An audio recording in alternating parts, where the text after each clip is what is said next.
Assalamualaikum warahmatullahi wabarakatuh. Alhamdulillahirabbil alamin wassalatu wassalamu ala nabiyyina Muhammadin wa ala alihi wa ashabihi ajmain amma ba'du. Kaum muslimin, para pemirsa dimanapun Anda berada, kembali berjumpa bersama kami dalam kajian serial Akhir Zaman yang disiarkan langsung dari studio kami Mahat Imam Syafi'i Cilacap. Insya Allah selama kurang lebih 1 jam ke depan, kita akan berbincang terkait di antara tanda-tandanya kita dengan akhir zaman. Sudah banyak banget topik yang kita bahas, yang sudah kita bahas. Semoga apa yang sudah kita pelajari dan kita obrolkan bersama memberikan banyak inspirasi kebaikan buat kita. Dan insya Allah pada pertemuan kali ini kita akan membahas satu topik baru bertemakan orang-orang buruk dikeluarkan dari Madinah. Topik ini menarik, jadi pastikan Anda tetap bersama kami sampai obrolan kita selesai.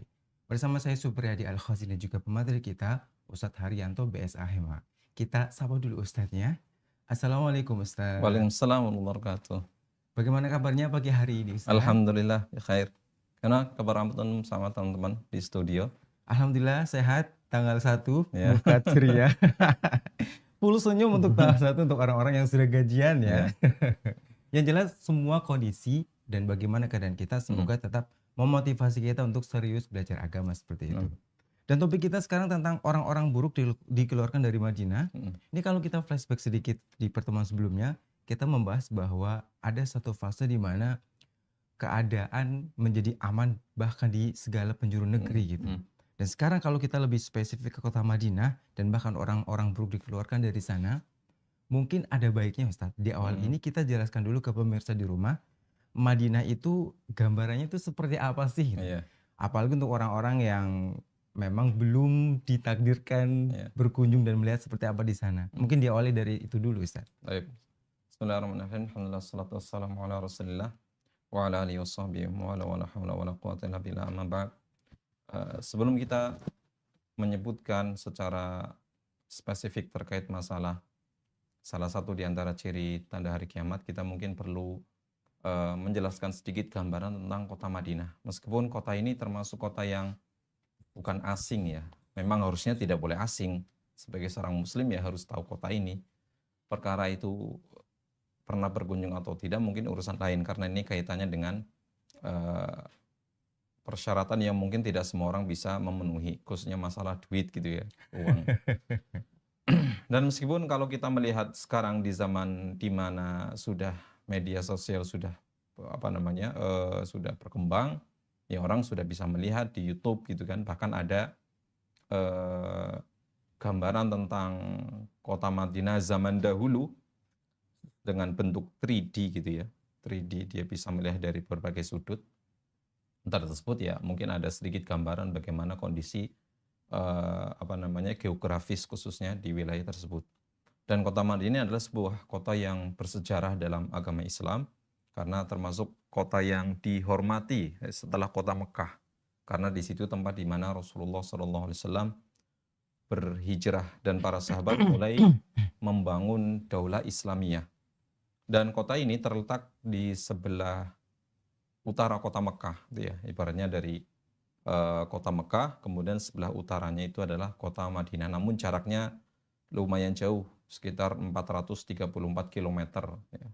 Perjalanan dengan kendaraan darat ya mungkin sekitar 4-5 jam gitu ya, lumayan jauh. Dan dahulu dikenal dengan nama kota Yasrib sebelum kedatangan Nabi SAW.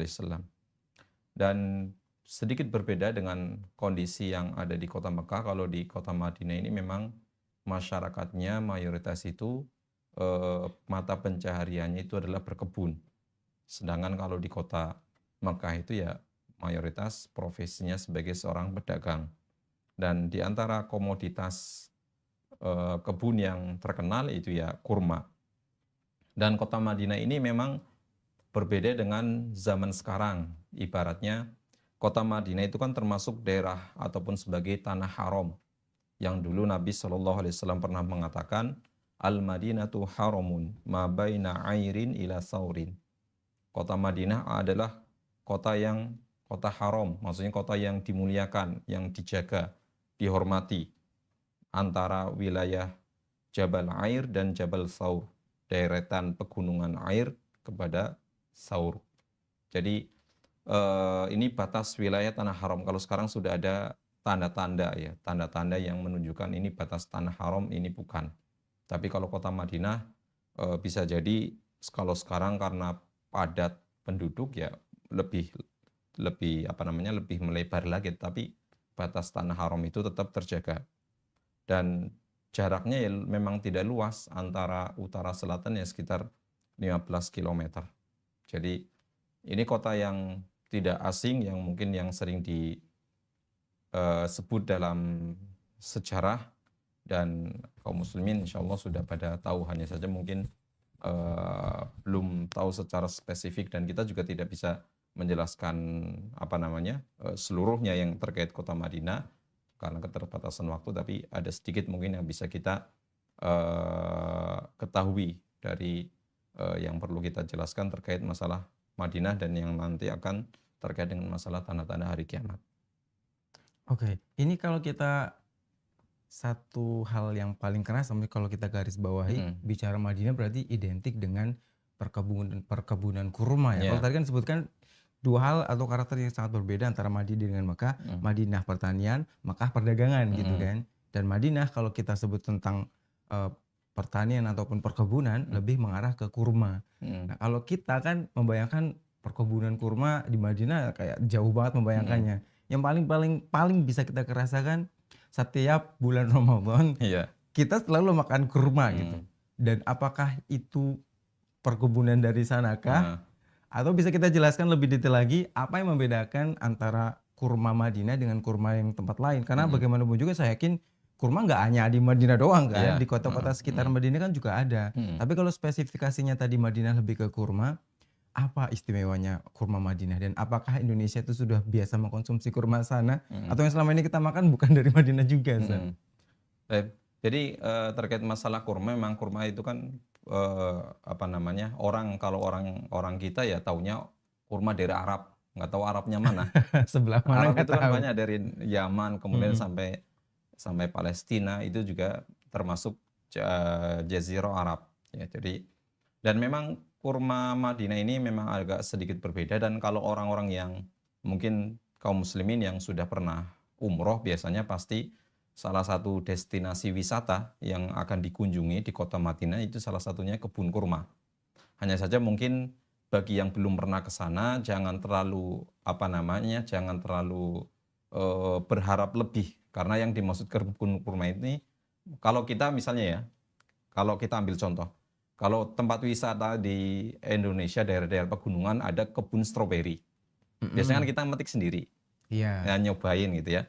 Tapi kalau di sana nggak bisa, kan nggak mungkin kita suruh naik pohon kurma sendiri kan, metik kan nggak boleh, nggak mungkin kan, karena itu butuh keahlian. Beda pohonnya. Ya, jadi kalau di sana kan sudah tersedia, maksudnya kecenderungannya ke wisata kebun kurma itu ya kayak tempat toko-toko, warung-warung, stand-stand yang menyediakan berbagai macam kurma yang ada di Madinah. Bukan kemudian kita datang ke kebun sendiri kemudian manjat sendirian. Nah, meskipun di sebagian tempat bisa jadi seperti itu, tapi yang kadang atau yang biasa dikunjungi yang model seperti itu. Jadi memang lebih efisien, tidak memakan waktu banyak gitu ya. Dan memang kurma Madinah ini memang memiliki keistimewaan dari segi keutamaan ya. Kita tidak membahas tentang kelezatannya, kandungannya, tapi dari keutamaan secara syar'i memang ini telah disebutkan oleh Nabi SAW. Misalnya dalam sebuah hadis riwayat Imam Muslim dari sahabat Sa'ad bin Abi Waqqas radhiyallahu taala anhu, Nabi SAW mengatakan, man akala sab'ata maratin mimma baina labataiha hina yusbih lam yadurrahu summun hatta yumsi.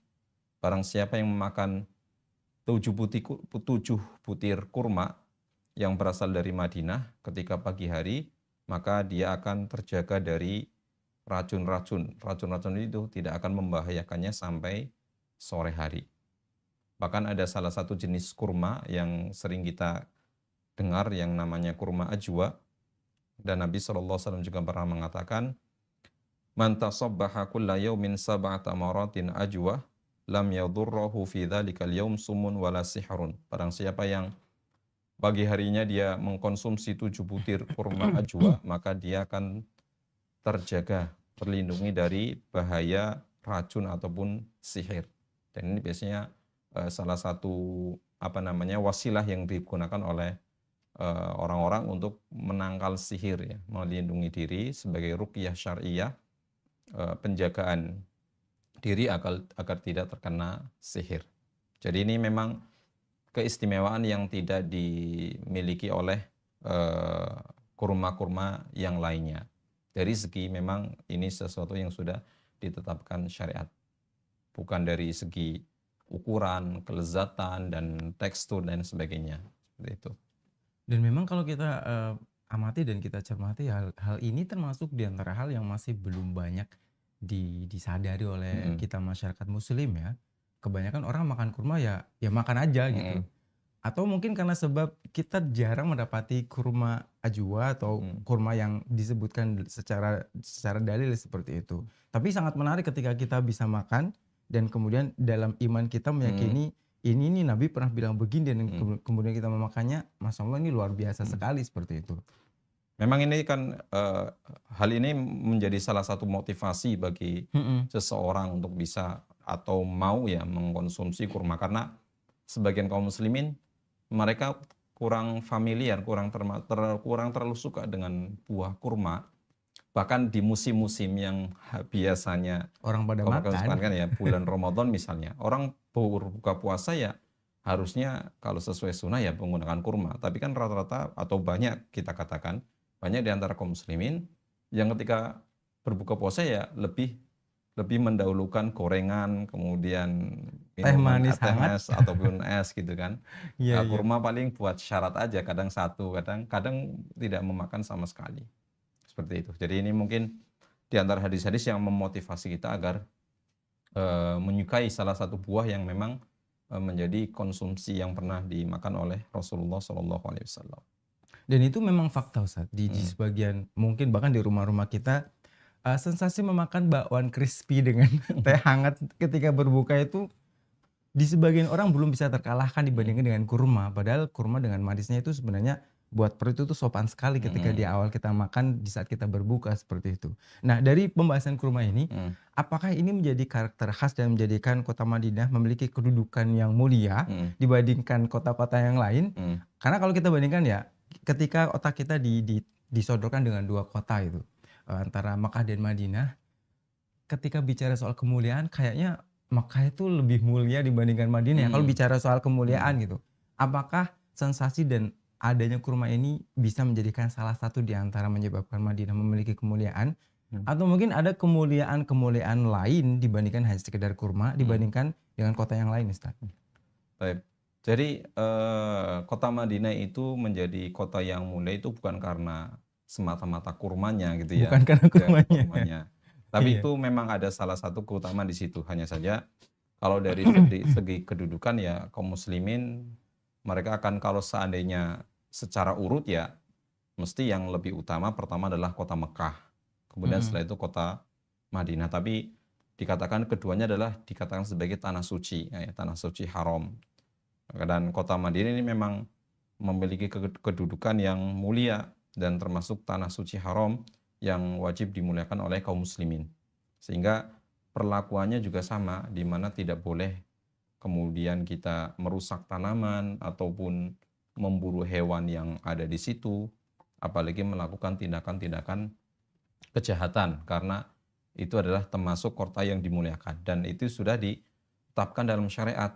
Nabi SAW pernah bersabda, Inna Ibrahima harrama Makkata wa inni haramtul Madinah. Sesungguhnya Nabi Ibrahim alaihissalam itu sudah menetapkan Mekah sebagai tanah suci. Dan aku dan Rasulullah SAW menetapkan kota Madinah sebagai kota yang disucikan.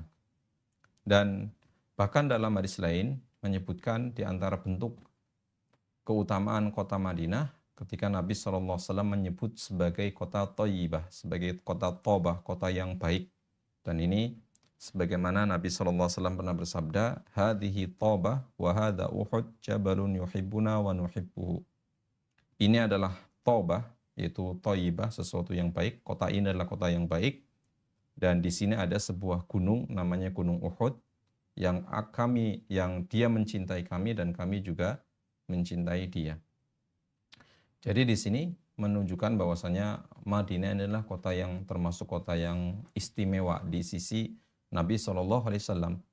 Bahkan ketika Rasulullah Shallallahu Alaihi Wasallam telah meninggalkan kota Mekah, kemudian sudah menetap di kota Madinah, beliau tidak kembali lagi setelah ditaklukkan kota Mekah. Beliau tidak kembali ke kampung halamannya, tetapi beliau tetap tinggal di kota Madinah sampai beliau wafat, dan di situ ada kuburan Rasulullah Shallallahu Alaihi Wasallam. Dan karena ini merupakan tanah suci, tanah yang diharamkan, yang harus dijaga, makanya kita tidak boleh berbuat kejahatan atau melindungi orang-orang yang berbuat jahat.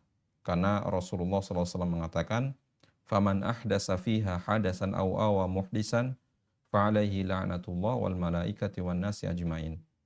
Barang siapa yang berbuat tindak kejahatan atau melakukan perbuatan bid'ah, dan dia melindungi para pelaku kejahatan, pelaku bid'ah, maka dia akan mendapatkan laknat Allah, para malaikat dan manusia. Jadi di sini Rasulullah SAW menekankan bahwasanya bentuk pemuliaan itu ya salah satu diantaranya kita tidak boleh berbuat kejahatan di situ. Dan ini mungkin menjadi sedikit catatan tambahan. Salah satu yang kadang sering terjadi itu orang-orang yang melakukan ibadah umroh ketika di tanah suci, mereka tidak memahami dan tidak kurang meresapi akan kesucian dua tanah tersebut. Sehingga ada sebagian orang yang ketika melakukan ibadah umroh, mereka tetap melakukan kemaksiatan yang harusnya tidak dilakukan di daerah tersebut. Ya. Dan ini juga harusnya ini menjadi salah satu bekal utama bagi mereka-mereka yang ingin melaksanakan ibadah umroh, supaya mereka tahu bahwasanya tempat di mana dia dituju adalah tempat yang harus dimuliakan, tidak boleh sembarangan sebagaimana yang biasa dilakukan di daerah asalnya, gitu ya. Mungkin seperti itu. Ya, kalau yang menarik di sini, Ustaz, mungkin sebagian orang awam tidak terlalu ngeh gitu. Kan kalau kita bicara tentang halal dan haram itu, halal itu sesuatu yang baik, haram itu sesuatu yang buruk. Kemudian menamai kota atau menjuluki suatu wilayah dengan kota atau tanah haram itu mungkin buat sebagian orang kayak, kok haram sih? Padahal kota yang Masya Allah luar biasa gitu. Maka arahnya tadi kata haram ini lebih diarahkan ke bahwa ini tempat yang diharamkan untuk melakukan berbagai hal kemaksiatan. Bahkan disebutkan tadi membunuh hewan aja nggak boleh gitu. Seharam itu kah? Atau memang ada yang lebih spesifik lagi tentang ini, Ustaz? Jadi memang kalau kita ibaratnya pengalih bahasa dari kata haram ditulis dengan bahasa Indonesia dengan kata haram, memang orang mungkin konotasinya sebagian salah memahami kota haram. Haram berarti semuanya haram, makanannya haram, bukan. Maksudnya haram di sini ya tadi yang disebutkan betul. Maksudnya adalah daerah yang memang diharamkan untuk melakukan tindakan-tindakan kejahatan. Mungkin kalau bahasa lain, kalau di Indonesia kan biasanya diistilahkan tanah haram itu artinya adalah tanah suci.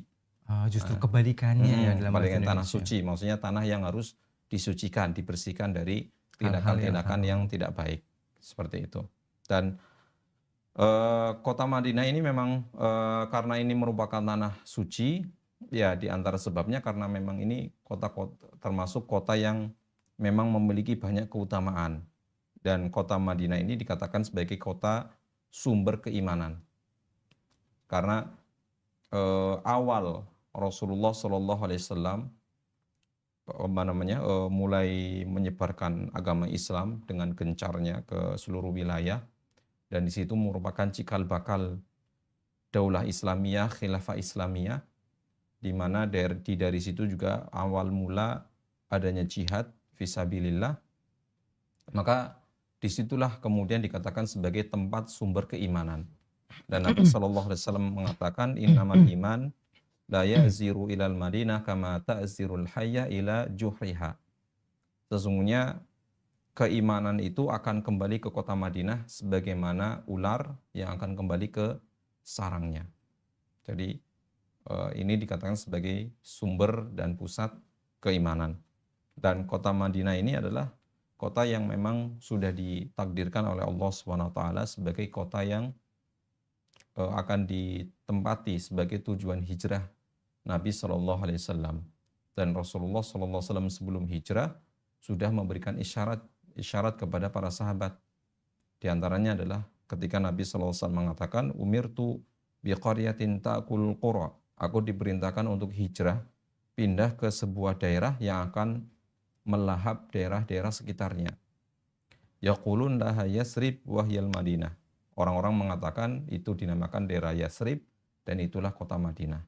Dan ini disebutkan oleh para ulama, maksud dari kota Madinah ini akan melahap daerah-daerah sekitarnya adalah bahwa kota Madinah ini sebagai tempat di mana akan menjadi pusat daulah dan dia akan menaklukkan daerah-daerah sekitarnya. Dan itu awalnya bersumber dari Madinah, kemudian menaklukkan daerah-daerah sekitarnya.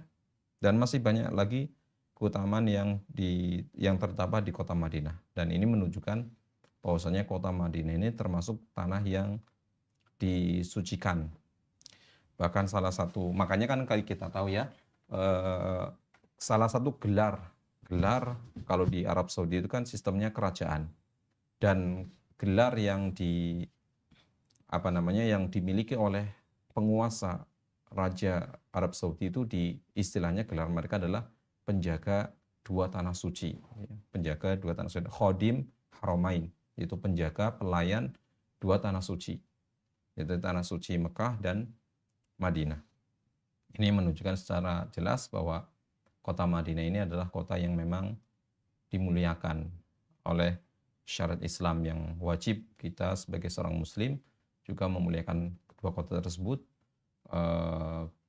supaya kita bisa menjaga diri ketika berada di sana untuk tidak melakukan hal-hal yang dilarang dalam syariat. Ya, seenggaknya dengan informasi-informasi ini bisa memotivasi banyak kita kaum muslimin untuk mungkin barangkali ada niatan untuk pergi ke sana dengan mentargetkan mungkin jadi pekerja di sana atau bisa berangkat haji umroh dan mengunjungi beberapa tempat yang banyak kita singgung tadi. Seenggaknya menjadi bahan motivasi tersendiri untuk kita untuk bisa merasakan nuansa, sensasi berada langsung di sana seperti itu. Ustaz, sebelum kita lanjut biar kita lebih santai, kita minum dulu, Ustaz. Bismillah.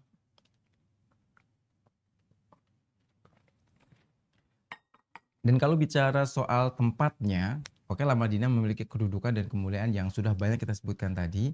Lalu bagaimana, apakah ini berimbas ke orang-orang yang tinggal di sana gitu? Karena ada cukup banyak cerita, Ustaz. Di antaranya saya punya kenalan, dia bekerja di tanah Arab lah.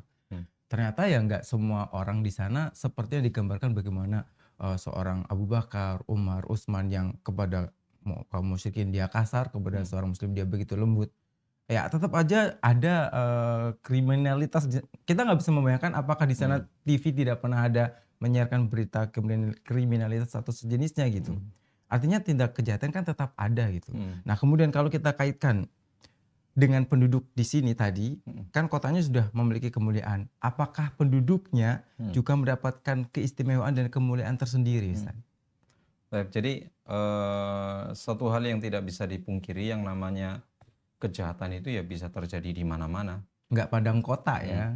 Dan satu hal mungkin sebagian ya, saya tidak mengatakan mayoritas, banyak, atau ya adalah sebagian orang yang salah memahami atau terlalu berekspektasi tinggi terhadap apa yang di sana. Orang ketika sebelum datang ke kota Makkah Madinah, kebayangannya orang-orang yang tinggal di sana imannya kayak orang sahabat semua gitu ya. Bakal baik, sebenarnya memang orang baik di sana banyak. Tapi yang perlu diketahui, di kota-kota besar, kota-kota yang dimuliakan itu kan akan kota yang dimuliakan, tempat yang dimuliakan itu otomatis akan menjadi tempat tujuan orang banyak. Dan itu akan didatangi oleh orang dari berbagai jenis, dari suku atau bahkan dari berbagai karakter. Mereka akan berkumpul di situ dengan tujuan masing-masing. Ada yang tujuan memang ibadah, ada tujuan tempat bisnis. Orang namanya bisnis kan mencari keramaian. Masa orang mau dagang kemudian nyari di gurun pasir kosongnya, nggak mungkin. Dia kan cari di mana tempat ramai, di situ dia akan berbisnis.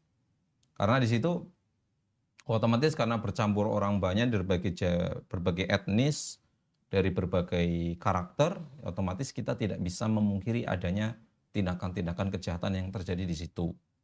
Bisa jadi kita sendiri juga yang melakukan tindakan yang tidak baik, atau kita diperlakukan orang lain dengan yang tidak baik. Atau karena mungkin beda beda sikap ya. Ada kalanya orang lain melakukan sesuatu dianggap sesuatu yang biasa, tapi bagi orang lain yang merespon itu dianggapnya ini berlebihan. Ya, karena mungkin dari nada bicaranya yang tinggi, atau cara bicaranya agak kasar.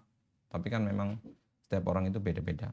Jadi di sana kondisinya memang tidak 100% bagus, dalam artian semuanya baik, orang di sana pasti baik, enggak. Tapi ya mayoritas mereka baik.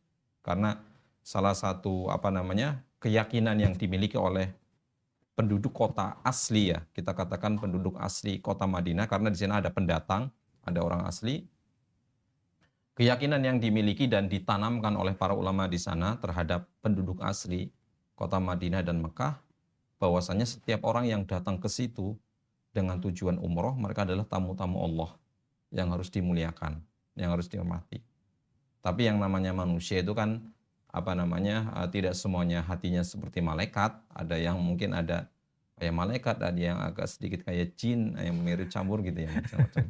Ada bau-bau setannya dikit Ya, juga. jadi seperti itu. Tapi bagi mereka yang diberikan kemudahan oleh Allah untuk bisa tinggal di kota Madinah, itu memang penduduk Madinah itu memiliki banyak keutamaan. Di antaranya adalah Allah SWT akan melindungi penduduk kota Madinah. Dalam sebuah hadis dari sahabat Sa'ad bin Abi Waqqas radhiyallahu ta'ala anhu, dia mengatakan bahwasanya Rasulullah SAW pernah bersabda, "Man arada ahlal Madinah bisu adzabahu Allahu kama yadzubul milhu fil ma." Barang siapa yang memiliki niat buruk terhadap penduduk kota Madinah, maka Allah akan musnahkan dia sebagaimana garam yang musnah, yang hilang ketika terkena air. Dan bahkan Rasulullah SAW juga menjelaskan keutamaan lain bagi mereka-mereka yang meninggal di kota Madinah. Karena biasanya ada sebagian jamaah haji ataupun umroh, mereka berkeinginan untuk bisa mati di kota Madinah atau kota Mekah. Dan memang Nabi SAW juga pernah bersabda dalam hadis riwayat Imam Muslim, "La yasbiru ahadun ala lawaiha fayamutu illa kuntu lahu syafi'an aw syahidan yaumal qiyamah idza kana musliman." Tidaklah ada seorang penduduk Madinah yang dia sabar menghadapi kesulitan hidup di dalamnya, kemudian dia meninggal dalam keadaan sabar menghadapi cobaan hidup yang ada di sana, melainkan aku akan menjadi pemberi syafaat bagi dia, atau dirinya tertulis sebagai seorang yang mati syahid kelak di hari kiamat, dengan catatan dia mati dalam keadaan muslim, tidak menyekutukan Allah Subhanahu wa ta'ala. Dan ini menjadi impian banyak orang untuk bisa mati di sana dalam kondisi muslim. Ini merupakan, mungkin ada sedikit catatan, karena ada sebagian orang yang ketika melaksanakan ibadah haji dan umroh, mereka kurang memiliki bekal akidah yang benar, sehingga ada kalanya terkadang mereka melakukan tindakan-tindakan yang bisa menjerumuskan mereka dalam perbuatan kesyirikan. Seperti biasanya ya kadang bertabaruk, ngalap berkah dengan segala sesuatu yang ada di sana. Kadang tiang masjid Nabawi atau tiang Masjidil Haram diusap-usap ngalap berkahnya, ataupun dengan hal-hal lain yang harusnya tidak perlu dan tidak boleh mereka lakukan. Tapi karena bekal ilmu yang kurang, sehingga kadang mereka terjerumus pada hal-hal yang harusnya tidak pantas untuk mereka lakukan di sana. Dan di antara keutamaan yang akan didapatkan oleh mereka-mereka yang tinggal di kota Madinah, mereka nanti di akhir zaman, kalau kita membahas sekarang ya terkait masalah tanda-tanda hari kiamat, karena salah satu tempat yang tidak akan dimasuki oleh Dajjal itu ya kota Madinah. Dan ini berdasarkan hadis Nabi SAW, beliau bersabda, ala anqabil Madinah malaikatun la yadkhulaha ta'un wala dajjal. Di batas-batas kota Madinah itu ada para malaikat yang berjaga sehingga penyakit taun, wabah taun dan dajjal itu tidak akan bisa masuk ke dalam kota tersebut. Oh, berarti kita pindah ke sana semua nanti di hari kiamat biar nggak kena dajjal ya kan, kita juga nggak tahu kapan kiamatnya. Jangan-jangan belum sempat pindah, dajjalnya sudah mampir ke kita dulu gitu kan. Nah, ala kulli hal, salah satu keutamaannya ini adalah Allah Subhanahu wa taala memberikan perlindungan kepada mereka-mereka yang tinggal di kota Madinah. Dan satu hal yang menarik kalau kita baca soal Makkah dan Madinah ya, lebih luas dari itu. Itu dua tempat yang memang kita jangan sekali-kali bercanda di sana Ya. gitu. Banyak cerita-cerita, bahkan konten kreator pun pernah melakukan hal yang seperti ini ketika menjadikan tempat itu sebagai lahan konten dan menjadikan konten bersifat candaan. Langsung ditegur saat itu juga, dan kisahnya udah banyak banget. Saya yakin pemirsa juga pernah mendengar di antara kisah-kisah itu. Jangan sekali-kali bercanda di dua kota haram ini karena ditegur langsung itu nggak enak. Apalagi yang negur langsung dari Allah Subhanahu wa taala seperti itu. Dan bicara soal Madinah, kalau tadi disebutkan warganya memiliki kemuliaan, kotanya memiliki kedudukan yang baik juga. Dan saya yakin kita nggak asing lagi dengan satu masjid yang ada di sana, Masjid Nabawi itu. Kayak kurang lengkap kalau kita nggak bahas ini sekalian. Mungkin menjadi motivasi juga buat pemirsa di rumah bahwa harusnya masjid ini menjadi destinasi utama yang kalau kita ingin safar dalam jarak yang jauh gitu. Mungkin dijelaskan sekalian apa yang paling menarik dan apa yang bisa kita banggakan dari Masjid Nabawi ini supaya kita ada motivasi ke sana juga, Ustaz. Baik. Ya memang biasanya salah satu yang kelebihan yang ditonjolkan, yang diperlihatkan di travel haji dan umroh itu biasanya akan menuliskan penginapan ataupun hotel yang akan ditempati jamaah itu dekat dengan Masjid Nabawi. Tinggal jalan, tinggal langkah, atau mungkin tinggal lompat gitu ya. Lompat dari atas. Jadi ini memang di situ ada keutamaan yang sangat besar yang terdapat di Masjid Nabawi, karena ini memang tanah kota suci yang kedua, otomatis tempat-tempat yang merupakan tempat yang disucikan akan memiliki keutamaan yang lebih. Dan memang Nabi SAW juga mengatakan bahwasanya dalam sebuah hadis riwayat Imam Bukhari dan Muslim, Rasulullah SAW bersabda, la tushaddur rihal illa ila salasati masajid. Tidak boleh seseorang itu bersungguh-sungguh untuk berniat melakukan perjalanan untuk safar dengan niat ibadah kecuali ke salah satu dari 3 masjid, yaitu Masjidil Haram, Masjid Nabawi, dan Masjidil Aqsa. Jadi ketika seseorang memiliki niat untuk ibadah mendekatkan diri pada Allah, bukan niat untuk bisnis ataupun rihlah jalan-jalan, memang tujuannya adalah ibadah, maka tempat yang harus dituju adalah Masjid Nabawi, Masjidil Haram, dan Masjidil Aqsa. Bukan berniat ibadah kemudian niatnya ke masjid-masjid lain atau ke kuburan-kuburan keramat lain, enggak, tapi harusnya diarahkan ke sana.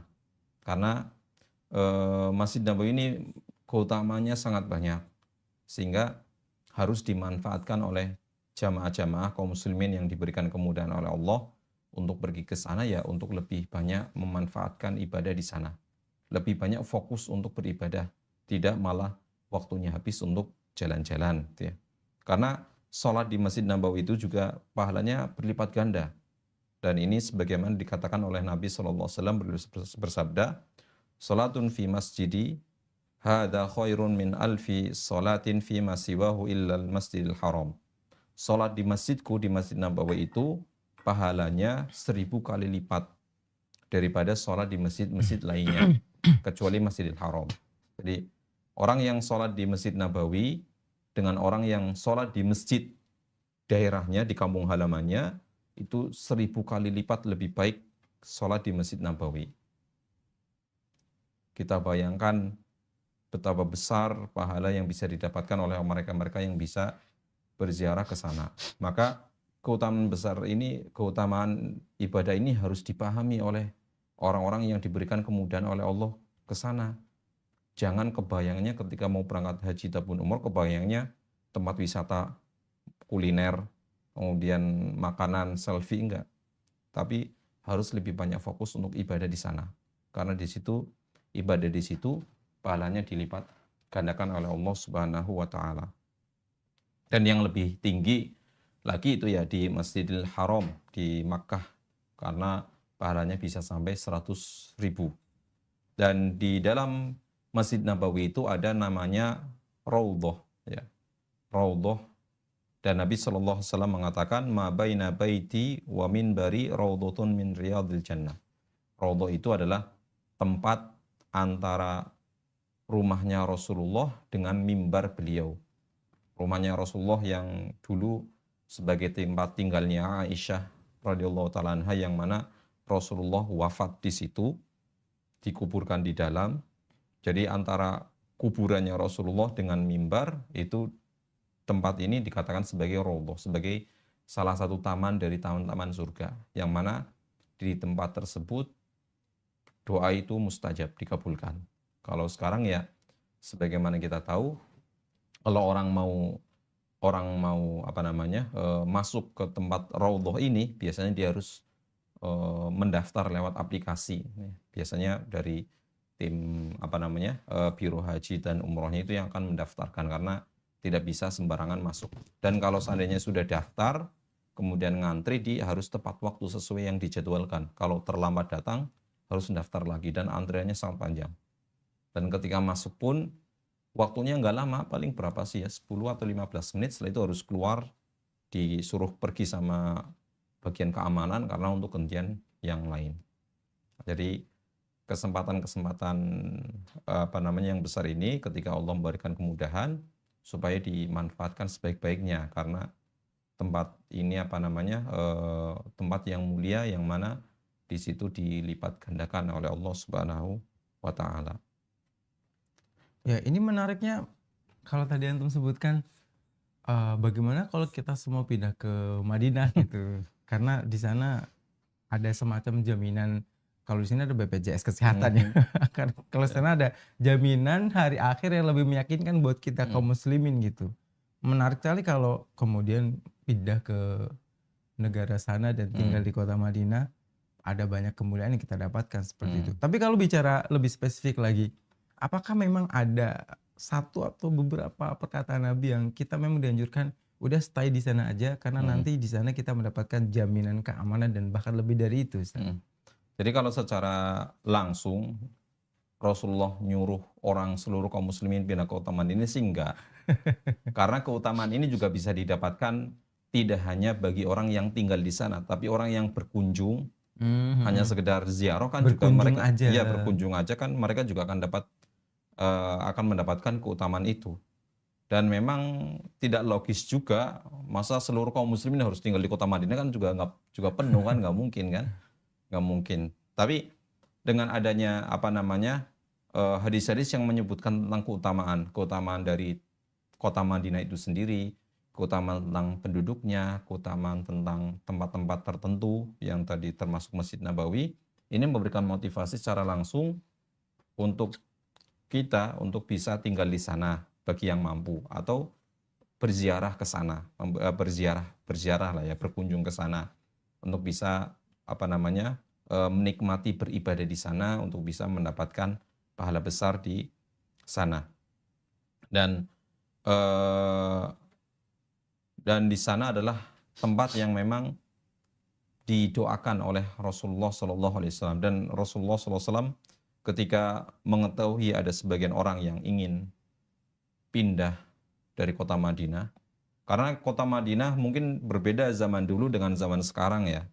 Kalau zaman sekarang mungkin sudah maju, segala sesuatu yang segala sesuatu yang kita butuhkan ada di sana. Bahkan kalau kita nyari mendoan ada di sana gitu ya, karena orang-orang TKI juga pada berjualan di sana. Dan Nabi SAW pernah menyebutkan dalam sebuah hadis, ketika mendengar ada sebagian orang yang ingin pindah dari kota Madinah karena tidak sabar dalam menghadapi kesulitan hidup, ya, khususnya zaman dahulu, ketika menghadapi kesulitan hidup, maka Rasulullah SAW mengatakan, al-Madinatu khairun lahum law kanu ya'lamun. kota Madinah itu lebih baik bagi mereka kalau seandainya mereka mengetahui. La yada'uha ahadun rohbatan anha illa abdalahullahu fiha man huwa khairun minhu. Ketika seorang tidak sabar, kemudian meninggalkan kota Madinah, dia tidak mau bersabar tinggal di kota Madinah karena tidak suka, karena kesulitan hidup yang dihadapinya, maka Allah akan mengganti dengan orang lain yang lebih baik dari dia.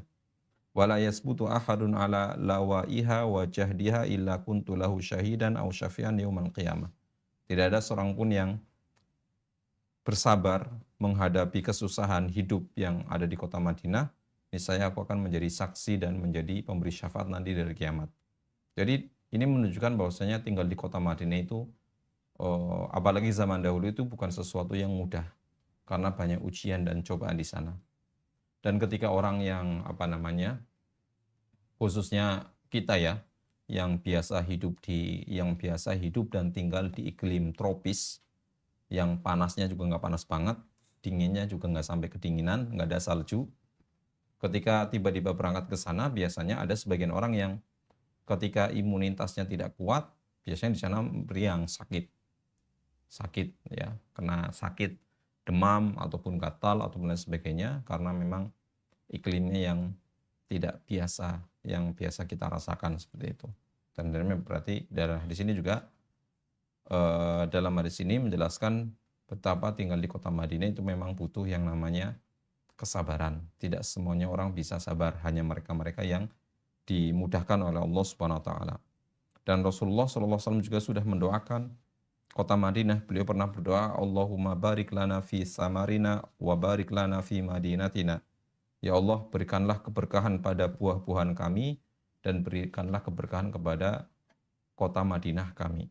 Jadi ini menunjukkan secara tidak langsung motivasi bagi kaum muslimin untuk bisa tinggal di sana atau paling tidak berziarah ke sana. Caranya bagaimana? Ya yang paling utama ya banyak berdoa kepada Allah Subhanahu wa taala supaya diberikan kemudahan untuk bisa berkunjung ke sana. Oke, dan kalau kita kemudian telusuri lebih lanjut Ustaz, sesuai dengan topik kita saat ini. Kalau tadi kita jelaskan dan kita dengarkan semuanya mengarah pada hal yang begitu istimewa. Kalau kita sempat kita singgung tadi bahwa jangan berekspektasi lebih juga tentang kota Madinah, karena secara kasar bangsa-bangsa dan orang-orang yang menentang Rasulullah, bahkan sebutlah Fir'aun ataupun Dajjal ataupun manusia yang lainnya yang kita sebut sebagai orang-orang yang memusuhi Islam juga pembahasan banyak di negara-negara itu, di negara-negara Arab juga. Jadi nggak sedamai yang kita bayangkan, hanya memang ada jaminan keamanan di sana seperti itu. Nah, kemudian sesuai dengan topik kita sekarang bahwa orang-orang dikeluarkan dari Madinah ketika semakin dekat dengan hari kiamat kelak, perlu kita singgung juga dan bagaimana Rasulullah menjelaskan secara detail dalam riwayatnya, Ustadz. Karena kalau kita bahas yang kemarin-kemarin kan di antara caranya atau pengusiran tentang orang-orang yang menentang Islam itu diantaranya ketika perang kalah dan mereka kemudian digusur dan sejenisnya. Kalau dalam kasus ini bagaimana penjelasannya? Ya, jadi salah satu tanda dekatnya hari kiamat itu kan dengan dikeluarkannya mereka orang-orang yang buruk yang tinggal di kota Madinah. Dan mereka adalah orang-orang yang memang orang-orang yang fasik, orang-orang yang tidak beriman, sehingga mereka juga bukan termasuk orang-orang yang sabar. Dan Nabi SAW pernah mengatakan, ala innal madinata kalkir tukhrijul habis.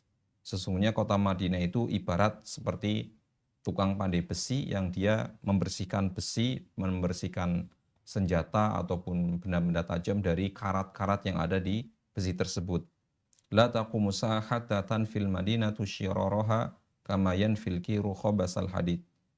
Dan tidak akan terjadi hari kiamat sampai kota Madinah itu membersihkan, mengeluarkan Madinah bukan benda hidup ya, sebuah kota, tapi secara otomatis nanti orang-orang yang buruk tidak akan betah tinggal di kota Madinah, mereka akan keluar dengan sendirinya. Dan kota Madinah akan mengeluarkan orang-orang buruk yang ada di kota Madinah sebagaimana tukang pandai besi yang membersihkan besi dari kotoran ataupun karat yang menempel pada besi tersebut. Dan lebih detailnya kejadian itu apakah memang ketika sudah dekat-dekat banget dengan hari akhir atau sama seperti kita bahas kemarin ada fase di mana dunia ini berada dalam keamanan dan kedamaian, kesejahteraan. Apakah hanya di fase tertentu kemudian nanti ada huru-hara lagi Hmm. atau lebih detailnya kapan ini akan terjadi, Ustaz? Baik. Kalau apa namanya kasus kejadian di mana orang-orang keluar dari kota Madinah itu kan terjadi pernah di zaman Nabi Shallallahu Alaihi Wasallam. Tapi ini maksudnya adalah karena salah satu ujian yang dihadapi oleh para sahabat ketika mereka hijrah ke kota Madinah, banyak di antara mereka yang terkena penyakit.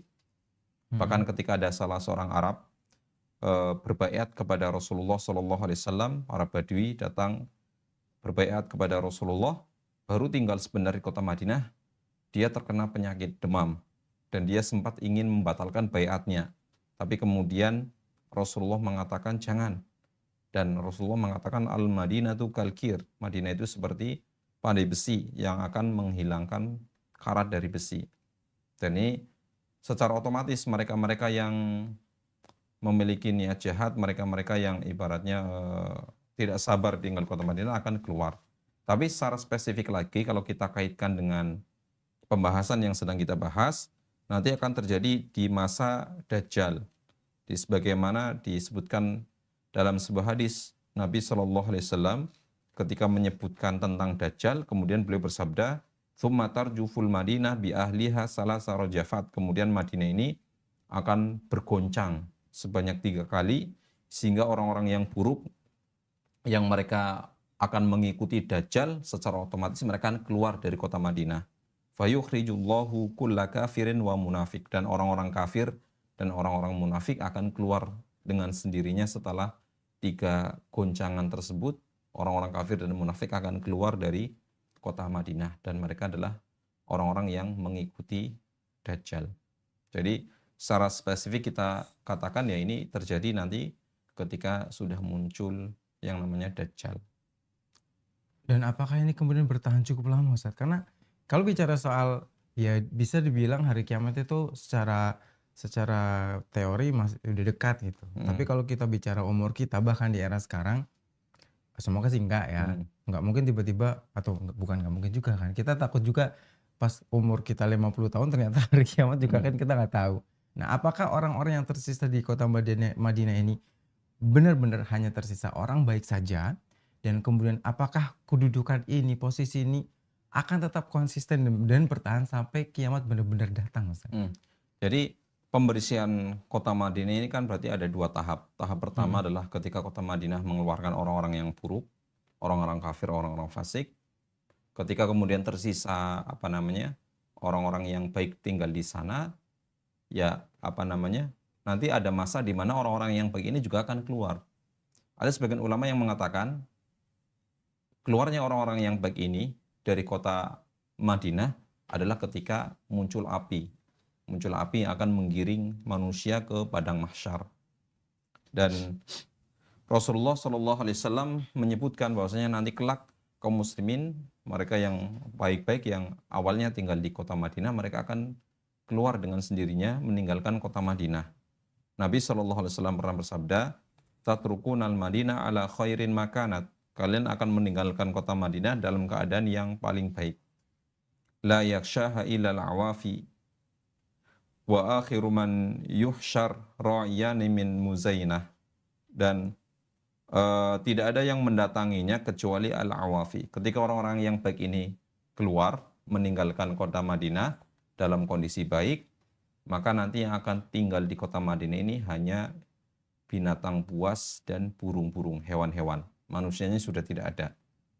Sampai kemudian tiba-tiba datang 2 pengembala kambing dari daerah Muzainah. 2 pengembala kambing ini sedang giring hewan, kambingnya digiring, mau masuk kota Madinah, ternyata dia melihat di kota Madinah ini tidak ada siapa-siapa. Yang ada hanya hewan buas dan burung. Fayajidaniha wahsyan. Dan 2 pengembala ini mendapati kota Madinah hanya dihuni oleh hewan-hewan buas. Hatta idza balagha saniyatal wada', kemudian dia nggak jadi masuk kota Madinah, kemudian dia melanjutkan perjalanannya sampai ke tempat Saniyatil Wada, kharra ala wujuhihima, kemudian kedua orang tersebut meninggal. Jadi ada masa di mana kota Madinah ketika sudah dikeluarkan, dibersihkan dari orang-orang yang buruk, nanti orang-orang yang baik juga secara otomatis akan meninggalkan kota Madinah. Dan itu akan semakin dekat dengan terjadinya kehancuran alam semesta. Bisa dibilang ini menjadi hal yang serem juga ya. Karena bayangkan sebuah kota tidak ada orangnya sama sekali. Dan apakah posisi ini bakal terus bertahan sampai kemudian benar-benar real bertemu dengan hari kiamat, atau ini hanya satu fase doang, Ustaz?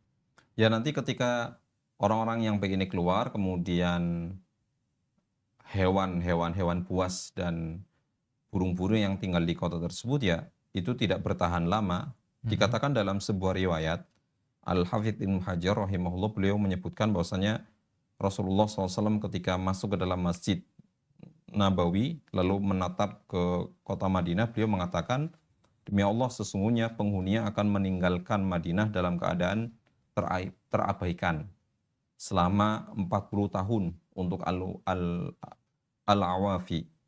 Maksudnya ketika ada di masa di mana kalian akan meninggalkan kota Madinah, tempatnya kosong, kemudian akan dihuni oleh hewan-hewan buas dan burung-burung yang itu akan berlangsung selama 40 tahun. Nah, setelah itu baru kemudian kota Madinah itu hancur dengan hancurnya alam semesta. Ini kalau penyebutan kata 40 tahun, kita harus benar-benar menggunakan iman kita untuk meyakini itu ya. Karena kejadian itu masih sangat lama buat umur kita saat ini ya. Dan angka 40 tahun itu menyebutkan angka yang real dan itu angka yang pasti seperti itu.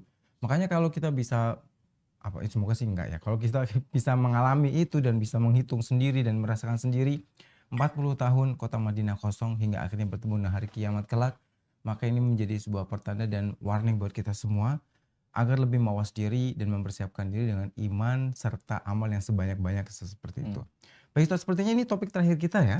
Dan semoga apa yang kita bahas bisa memberikan manfaat. Dan sebelum kita tutup Ustaz, mungkin ada 1-2 kalimat akhir yang menjadikan kesimpulan agar pertemuan kita lebih bermakna Ustaz. Bismillahirrahmanirrahim.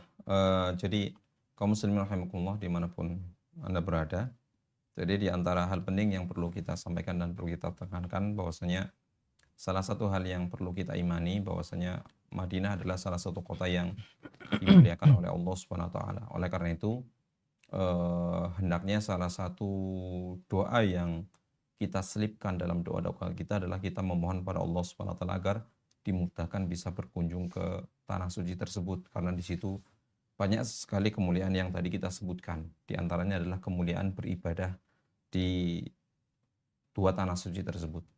Kemudian hal yang lain perlu kita ingatkan bahwasanya di antara tanda kiamat itu kan dikeluarkannya orang-orang yang buruk dari kota Madinah. Tapi bukan berarti kemudian kita mengatakan, oh berarti kalau pengen jadi orang buruk nggak usah di Madinah, di sini aja. Enggak. Tapi maksudnya menjadi orang baik itu ya di mana saja. Tidak harus kemudian di kota Madinah. Tidak harus kemudian kita jadi orang baik menunggu hari kiamat, enggak. Tapi tuntutan untuk menjadi orang-orang baik terus ada sampai kapanpun, karena kita tidak tahu kapan kita akan dijemput oleh malaikat maut. Dan dengan istiqomahnya kita di atas kebaikan akan memudahkan kita untuk menemui yang namanya husnul khotimah. Baik, dengan demikian itulah yang bisa kita obrolkan pada pertemuan kali ini. Semoga apa yang sudah kita singgung dan kita bahas memberikan banyak manfaat dan juga hikmah untuk kita semua.